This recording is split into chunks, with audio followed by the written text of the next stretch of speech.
Hello everyone, this is lecture 188। इस lecture में हम थोड़ा बेसिक की चीज़ें के बारे में आपको जनरली स्ट्रेन एनर्जी के बारे में बताना चाह रहे हैं। तो इसमें तीन चीज़ें हम लेके चल रहे हैं, 1, 2, 3। Work done by a force on A member. अगर किसी भी फोर्स आपका है तो इसमें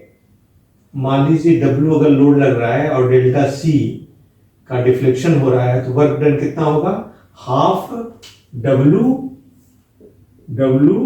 इंटू डेल्टा C के बराबर होगा। लेकिन इमेजिन करिए कि अगर एक लोड बहुत छोटा स्मॉल है, नेग्लिजिबल है, जिसकी वजह से डिफ्लेक्शन ना के बराबर हो रहा है,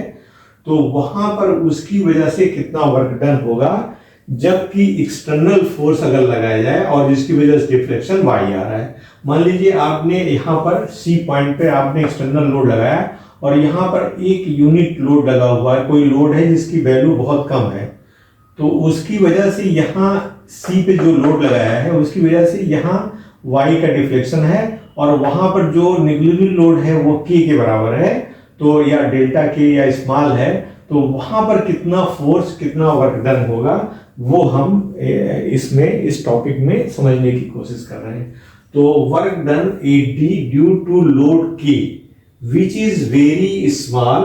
प्रोड्यूसेस नेग्लिजिबल डिफ्लेक्शन। तो यहाँ पर K की वजह से नेग्लिजिबल डिफ्लेक्शन अगर प्रोड्यूस हो रहा है और एक्सटर्नल लोड की वजह से Y का प्रोड्यूस हो रहा है, तो यहाँ हाफ KY ना होके K इंटू Y के बराबर आप लोड को लेंगे। इसका मतलब ये हुआ कि अगर यहाँ पर आप लोड अप्लाई करो, यहाँ डेल्टा C हो, यहाँ Y आपका प्रोड्यूस हो जाए और कोई लोड यहाँ दोबारा आप लगाओगे, तो पहले का जो डिफ्लेक्शन W इंटू Y के बराबर आप लेंगे। उसके बाद अगर ये लोड डिफ्लेक्शन दे रहा है तो उसको हाफ की वैल्यू लेंगे। तो this is what we try to understand that work done by a force on member दो तरह के होंगे, या सेम पे लग रहा है अगर इसकी वैल्यू ज्यादा है हाफ KW, और इसके इफेक्ट की वजह से दूसरी जगह जो प्रोड्यूस हो रहा है Y और वहां पर नेग्लिजिबल लोड है, तो उसका K इंटू Y के बराबर हम कंसीडर करेंगे। So work done AD due to load, this is the point, load K which is very small produces negligible deflection suppose करिए, and due to external load at C the deflected AD deflection AD is say Y, the work done in this case will be K into Y। तो ये हमें दो चीजों का ध्यान रखना है, जहां कहां हाफ लेना है और कहां फुल लेना है। दूसरा एक मैक्सवेल रेसिप्रोकल डिफ्लेक्शन थ्योरम है कि यदि आप सपोज करो A B दो पॉइंट है, यहां C पॉइंट पर अगर आपने लोड लगाया है तो D पॉइंट जहां पर कोई लोड नहीं है, कोई एक पॉइंट लिया है, वहां पर डेल्टा D का डिफ्लेक्शन आता है। तो जो डेल्टा D का डिफ्लेक्शन आता है और फिर आप सपोज करिए इसको रिवर्स करते हैं रेसिप्रोकल, फिर D पर आप W लगाते हैं, यहां डेल्टा C, यहां लेमडा C का डिफ्लेक्शन आता है, तो ये लेमडा D और लेमडा C दोनों एक दूसरे के बराबर होंगे। इसको बोलते हैं मैक्सवेल रेसिप्रोकल डिफ्लेक्शन। यहां इसको समझने के लिए हमने थोड़ा सा लेट अस अप्लाई लोड दोनों जगह अप्लाई कर दिया। तो यहां पे क्या हुआ, टोटल वर्क डन 8C अगर आप यूज करोगे तो क्या होगा, हाफ डेल्टा C हो जाएगा, हाफ, चूंकि ये बढ़ के हाफ ले लेंगे और इस हिसाब पे W इंटू डेल्टा C ये वाला आ जाएगा। मींस जैसे आप अगर मान लीजिए एक जगह पर लोड अप्लाई करते तो हाफ डेल्टा C आता है, लेकिन जब आपने यहां अप्लाई करते हो तो डेल्टा D का प्रोडक्शन आ गया, तो डेल्टा, और यहां पर जो प्रोड्यूस हुआ delta C,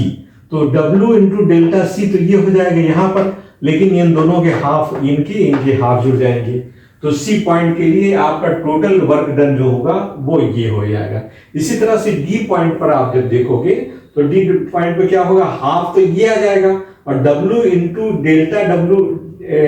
D half W lambda D, तो ये हो जाएगा वर्क डन, क्योंकि डिफ्लेक्ट कितना हुआ है, और उस पहले से जो इसकी वजह से प्रोड्यूस हुआ W इंटू डेल्टा D हो जाएगा, और प्लस हाफ डेल्टा C तो एग्जिस्ट करेगा। जब दोनों को इक्वल करेंगे तो आपको ये रेसिप्रोकल थ्योरम प्रूव हो जाएगी। This is what you want to reflect. Means अगर किसी C पॉइंट पर अगर लोड लगा है और D पॉइंट पर जो डिफ्लेक्शन आएगा, D पर आपने लोड लगाया तो C पॉइंट जो डिफ्लेक्शन आएगा दोनों बराबर होंगे। This is the important theorem. Third Betti's का थ्योरम ये कहता है कि अगर आपकी जो स्ट्रक्चर की सपोर्ट्स एंड नॉन एंडिंग हो, हुक्स लॉ को फॉलो कर रहे हैं, टेम्परेचर का वेरिएशन नहीं है हुक्स, तो अगर P1 P2 P3 फोर्स आप लगाएं और Q1 Q2 फोर्स लगाएं,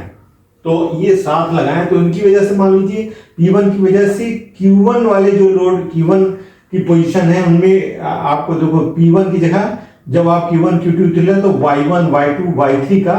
P1 P2 P3 के रिस्पेक्ट में डिफ्लेक्शंस आए, और जब आपने P1 लगाया तो Q1 पे जो है आपके Y1 Y2 Y3 का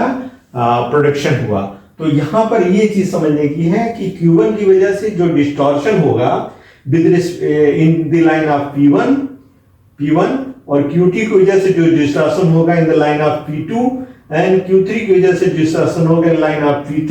that is P1 Y1 P2 Y2 P3, और ये Q1 Y1 Q2 माने P1 की वजह से जो डिस्टॉर्शन Q1 में हो रहा है उनका मल्टीप्लिकेशन, और Q1 की जगह से जो P1 के अलोंग डिस्टॉर्शन हो रहा है दोनों के बराबर होंगे। तो दिस माने जब ये P1 ने प्रोड्यूस किया Y1 प्रोड्यूस किया इसके सामने Q1 की वजह से आया, और Q2 की वजह से आपको इसके सामने Y2 आया, Q3 की वजह से आपको इसके सामने Y3 आया, और P1 की वजह से Q1 पर जो आया Y कैपिटल में आया, और P2 की वजह से जो आपके यहाँ Q2 पर आया ये Y2 आया, और यहाँ पर Q3 पे जो है आपका कैपिटल Y3 आया। तो इसलिए P1 जो दूसरे वाले में डिस्टॉर्शन Q1 की वजह से डिस्टॉर्शन नहीं आया P1 के में, और P1 की वजह से Q1 में जो डिस्टॉर्शन आया है ये इसके लॉन्ग आया है, तो इन दोनों का मल्टीप्लिकेशन जो है एक दूसरे के बराबर होंगे। तो this is very basic equations which are to be utilized in the strain energy. तो ये इंपॉर्टेंट है, ये तीनों पॉइंट आप ध्यान रखेंगे। जब यहाँ पर लोड का है, यहाँ लिटिल लोड है तो K इंटू वाई हो जा रहा है, और यहाँ पर जो डिफ्लेक्शन अगर यहाँ डेल्टा डी आ रहा है फिर यहाँ लोड लगाया डेल्टा सी आया तो डेल्टा डी डेल्टा लेमडा सी के बराबर हो जाएगा। थर्ड में हमने ये चीज किया, और थर्ड बेटीज में किया कि अगर ये P1 P2 Q3 की डिस्टॉर्शन आपको Y1 capital Y1 capital Y2 Y3 दे रहे हैं Q1 Q2 Q3 की जगह पे Q के स्थान पे, और Q1 की वजह से आपके P1 के अलावा Y1 Y2 दे रहे हैं, तो इनका रिलेशन इस तरह से आप डिफाइन करेंगे। तो thank you for attending class. Next में हम लोग आगे बढ़ेंगे। Thank you very much.